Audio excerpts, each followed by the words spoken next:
Hi everyone, I'm Nicholas Tutora. Welcome to Tutora time. Seems like Minneapolis is going to be burnt to the ground again. The city is on curfew. And why? Because there was another police shooting.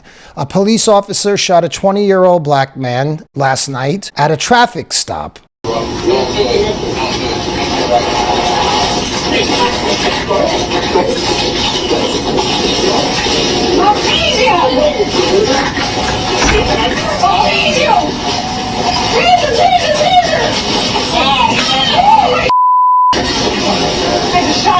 Oh, wow. Yes! When the police pulled him over and ran his name, they saw that he had an outstanding warrant against him for gun possession. He was waving a gun wildly in public and had a court date on April 2nd that he did not show up for. So please stop trying to make this guy into the pillar of the community. The guy is a criminal who waves guns around in public and doesn't show up for his court date. The incident happened when the man was pulled over for not having updated registration tags on his car.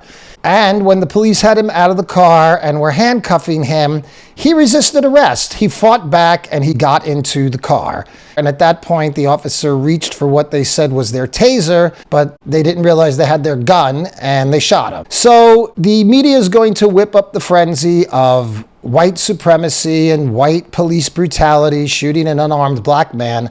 But what the headline should really read is that police shoot man resisting arrest. That's really all it comes down to, resisting arrest. As I watched the video and listened to the officer's commands, it is my belief that the officer had the intention to deploy their taser, but instead shot Mr. Wright with a single bullet. This appears to me, from what I viewed and the officer's reaction and distress immediately after, that this was an accidental discharge. First of all, the only one who bears responsibility for this is the guy who resisted arrest. Don't resist arrest. If the police are cuffing you, don't fight them and get back into your car. There's a good chance you're going to get shot. And once you start wrestling with police, all bets are off. The police are not there to babysit you. Also, it was a female police officer. So this is the new America where a young man is supposed to be able to assault a woman with no ramifications whatsoever. What should the police have done? Let him get in the car and drive away, ask him pretty please nicely to get out of the car. If you want to look for contributing causes, you have to lay the blame right at the feet of everybody who's been screaming police brutality and been encouraging people to resist the cops. The narrative that's out there that the cops are looking for black people to harass is simply untrue.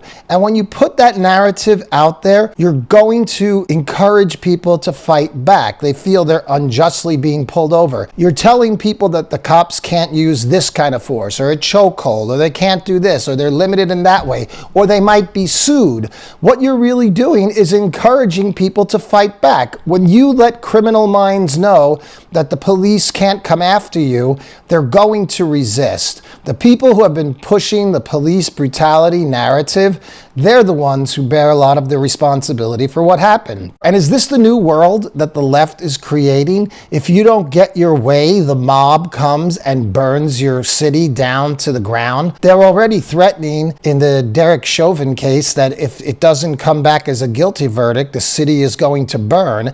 I guess this is there to give everybody a pre-warning of how that jury is supposed to decide. If George Floyd's murderer is not sentenced, just know that all hell is going to break loose. Don't be surprised when buildings are on fire. Just saying. That's not America. Street gangs enforcing left-wing politician talking points and trying to subvert the justice system through use of violence, it's actually one of the definitions of fascism. A big part of fascism is you need the mob on the street to control and intimidate people into complying with your agenda. They're trying to handcuff the police, they're taking away our weapons, and they're encouraging people and justifying people assaulting the police. I don't care what color you are. If you resist arrest from the police, there's a very good chance you're going to get shot. And this case, unfortunately, played it out. The other horrible thing that goes hand in hand with this is that the left is trying to strip away police immunity where they can be prosecuted. So in a case like this, they'll prosecute the police officer for simply doing her job and protecting her life. You know, George Floyd's family received a $27 million settlement before the case even went to trial, and that case, truthfully, is not looking very good for the prosecution. When that $27 million was awarded, somebody posted something interesting on my Facebook page. They posted, well, for $27 million, I'd sacrifice for my family. Basically meaning that if you could sue the cops and get paid, the guy was willing to sacrifice his life, assault the cop, and let himself be killed so his family would get the settlement. If you think about it, it's very dark. What they're really doing is they're encouraging a backhanded way of suicide bombing almost. In the Middle East, people strap weapons onto their kids, strap explosive onto their kids, and then they go blow themselves up and kill many people, and the family gets a financial reward. Well, it looks like this is becoming a way to make some money. Fight the police officer, and if you get injured, your family and others are going to get a big payday. The police did nothing wrong. The guy was resisting arrest. Don't resist arrest and you won't get shot. And again, the fact that this was a female police officer and some young guy is just supposed to be able to fight her and beat her up if he wants, how much does she have to take? What kind of society are we living in? Michelle Obama was there talking about how every black parent has to have the talk with their kids to keep their hands on the wheel and obey the police orders if they're stopped. Obviously, this guy's parents didn't have that conversation with him. And by the way, I've had that conversation with my kids too. Regardless of what color you are, if you get pulled over by a cop, cooperate, put your hands on the wheel and do what the police officer says.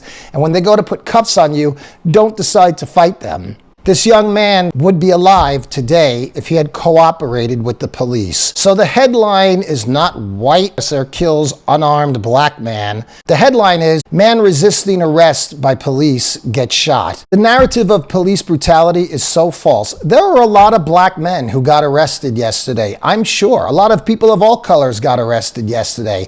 But this is the story. Why? Because the guy resisted arrest. There's not fatal shootings in all the other cases. Don't resist arrest. It's pretty simple. Can you handle that one? Are you smart enough to get it?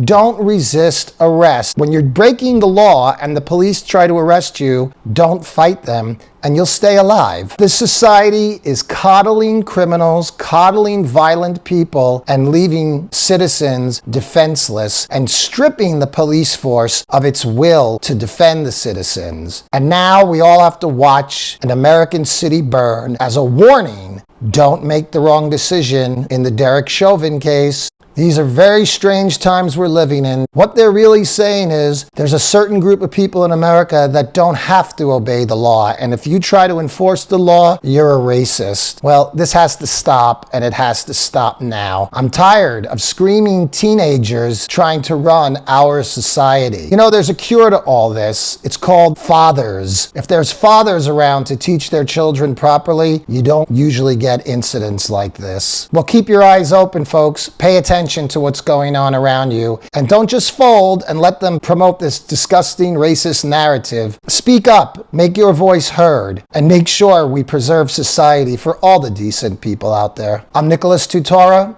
I'll talk to you again soon on Tutora Time.